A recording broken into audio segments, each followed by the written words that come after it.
जय मां कामाख्या। आपका बहुत बहुत स्वागत है कामाख्या धाम में। कन्या राशि मई माह सन 2022 कैसा रहेगा, आइए जानते हैं। लेकिन उससे पहले एक नजर डालते हैं मुख्य त्योहारों पर।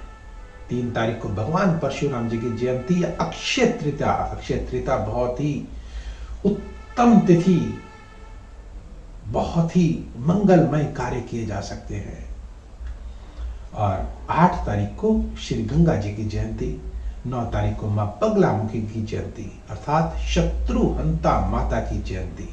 अगर कोई आपका अज्ञात शत्रु है या मुकदमेबाजी में आप फंसे हुए हैं, कोई ऊपरी बाधाओं के अगर आप घेरे में आ गए हैं, तो मां बगलामुखी को याद करिएगा। एक विशेष आपको उपाय बताऊंगा, उस उपाय को करिएगा और निश्चित इससे आप मुक्त अवश्य हो जाएंगे। और उन तिथियों को भी जानेंगे जिन तिथियों को हमको शुभ कार्य नहीं करना चाहिए, कार्य करना ही नहीं चाहिए। इस माह जो अशुभ तिथि है जानेंगे, और उस महा उपाय को भी जानेंगे जिसके करने से इस माह को हम मंगलमय बना सकते हैं, चमत्कारिक रूप दे सकते हैं। जो अशुभ ग्रह है उनको शुभता में परिवर्तित किया जा सकता है। वो कैसे, उस तांत्रिक महा उपाय को जानेंगे जो कि मां कामाख्या द्वारा दिया हुआ है। और आइए अब आगे बढ़ते हैं, जानते हैं कि 12 तारीख को मोहिनी एकादशी है और 16 तारीख को बुद्ध जयंती और 30 तारीख को सोमावती अमावस्या। अब हम बात करते हैं ग्रह गोचर। 4 तारीख को सूर्य देव वृषभ राशि में प्रवेश करेंगे अर्थात भाग्य स्थान पर विराजित हो जाएंगे कन्या राशि वाले जातकों के लिए, जो कि शुभ है। और 17 तारीख को मंगल देव मीन राशि में प्रवेश करेंगे अर्थात सप्तम भाव पर विराजित हो जाएंगे। और अब हम बात करते हैं 23 तारीख को शुक्र देव मेष राशि में अर्थात अष्टम भाव पर आ जाएंगे। जब अष्टम भाव पर शुक्र देव आएंगे तब क्या करेंगे यह भी जानेंगे। आइए पहले लग्नेश की बात करते हैं कि बुध देव वह सप्तम भाव पर नीच के होकर के बैठे हुए हैं और शुक्रदेव साथ में है, तो यहां पारिवारिक जीवन को मंगलमय बनाते हुए, अर्थात जब शुक्रदेव उच्च के हैं तो मंगलमय अवश्य बनाएंगे, लेकिन बुधदेव नीच के हैं तो किसी ना किसी तरह से कोई ना कोई कारण ऐसा कि छोटी सी बात होगी कि मतभेद पैदा हो जाएंगे। और अगर हम व्यवसाय कर रहे हैं वह भी पार्टनरशिप का, तो उसमें भी छोटी सी बात पर वह मतभेद पैदा हो जाएगा। और हां, लेकिन एक बात तो तय है कि जो व्यापारी सौंदर्य से संबंधित कार्यों को करते हैं, या ब्यूटी पार्लर का कार्य है या फिल्मी जगत का कार्य है, लेखन का कार्य है, उनके लिए बहुत ही उत्तम और भाग्यवर्धक समय है। निश्चित बहुत उत्तम समय, और रहस्यमय तरीके से धन भी अवश्य आएगा। आश्चर्यजनक तरीके से धन आएगा, क्योंकि राहु देव अष्टम भाव में बैठे तो हैं, लेकिन यहां पर जब शुक्र देव साथ में पहुंच जाएंगे तो रहस्यमय तरीके से किसी स्त्री के माध्यम से, क्योंकि शुक्र देव स्त्री को संबोधित करते हैं, आपको धन अवश्य देंगे, क्योंकि धन भाव को देख रहे हैं और गुप्त तरीके से देख रहे हैं, रहस्यमय तरीके से देख रहे हैं। प्रयास फलीभूत होंगे, सुधार होगा, भाग्य में वृद्धि होगी, उन्नति होगी और विशेष अवसर आपको मिलेंगे। और हां, स्थान परिवर्तन के भी योग हैं। जो जातक नौकरी से जुड़े हुए जातक हैं उनका स्थान परिवर्तन हो सकता है। और हां, प्रमोशन या डिमोशन, इसके लिए आप जो है अपनी व्यक्तिगत रूप से कुंडलियों को आंक लें, किसी योग्य विद्वान को दिखाएं, तो वह आपको और क्लियर आपको बता देंगे, सटीक जानकारी दे देंगे। लेकिन यहां पर जब हम बात करते हैं मंगल और शनिदेव की, तो मंगल और शनिदेव छठे भाव पर विराजित है। शत्रु तो अवश्य परास्त होंगे, निश्चित होंगे, लेकिन आपसे ऋण लिया हुआ दिया नहीं जाएगा। शत्रु बनेंगे भी बहुत, लेकिन हां, परास्त भी होंगे। और अगर मैं रोग की दृष्टि से अगर बात करूं तो रक्त विकार संबंधी कोई गुप्त रोग या नर्वस सिस्टम संबंधी, तंत्रिका तंत्र संबंधित कोई ऐसा गंभीरतम रोग भी हमारे समक्ष आकर खड़ा हो सकता है। वो क्यों? क्योंकि मंगल और शनि छठे भाव पर रोग के स्थान पर विराजित है। तो इसके लिए कैसे बचा जाए, क्या किया जाए, जानेंगे उस महा उपाय को। छोटा सा उपाय है लेकिन बहुत चमत्कारिक होगा, क्योंकि कामाख्या का उपाय है।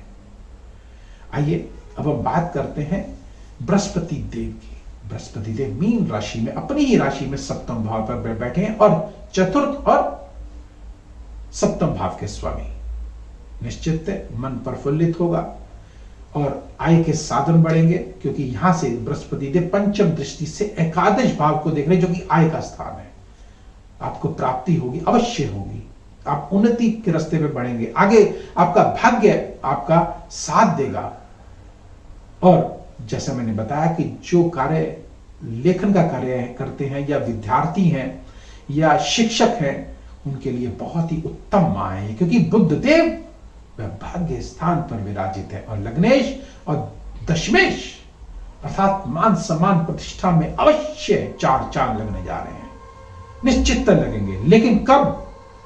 जब सूर्य देव 14 तारीख को भाग्य स्थान पर आ जाएंगे, तब, उससे पहले नहीं। उससे पहले ध्यान रखिएगा कि मान सम्मान प्रतिष्ठा में हानि हमको हो सकती है, कोई गुप्त पीड़ा हमको सता सकती है, गुप्त रोग हमको सता सकते हैं। गुप्त रोग कैसे? कि हमको पीड़ा होगी, जब हम एक्सरे कराएंगे तो सामने स्पष्ट कुछ नहीं आएगा। ऐसा क्यों होता है? क्योंकि राहु देव साथ में बैठे हुए हैं और वह ऐसे स्थान पर बैठे हैं जहां पर पीड़ादायक घर रही है। रहस्यों को उजागर कर देगा। कोई अगर आपके रहस्य हैं तो उनको बाहर निकाल देगा। और हां, राहु देव यहां से सप्तम दृष्टि से धन भाव को देख रहे, धन में अचानक वृद्धि भी होने के संकेत दिखाई दे रहे हैं, अवश्य देंगे। लेकिन अपनी वाणी पर थोड़ा सा कंट्रोल करिएगा, क्योंकि आप बोलना कुछ चाहेंगे, बोल कुछ चाहेंगे। उसका कारण है क्योंकि केतु देव द्वितीय भाव पर बैठे हैं, वाणी के घर पे बैठे हुए, जो कि छटपटाहट देंगे, जल्दबाजी देंगे। थोड़ा धैर्य रखें। और ऐसे में एक थोड़ा सा जल पी लीजिएगा और उसके बाद किसी से बात करिए। कोई अगर आपकी कोई गुप्त मंत्रणा चल रही है, कोई विशेष मीटिंग चल रही है, तो पहले जल पी लीजिएगा और निश्चित आप विजयी होंगे और वह सार्थक होगी मीटिंग आपकी।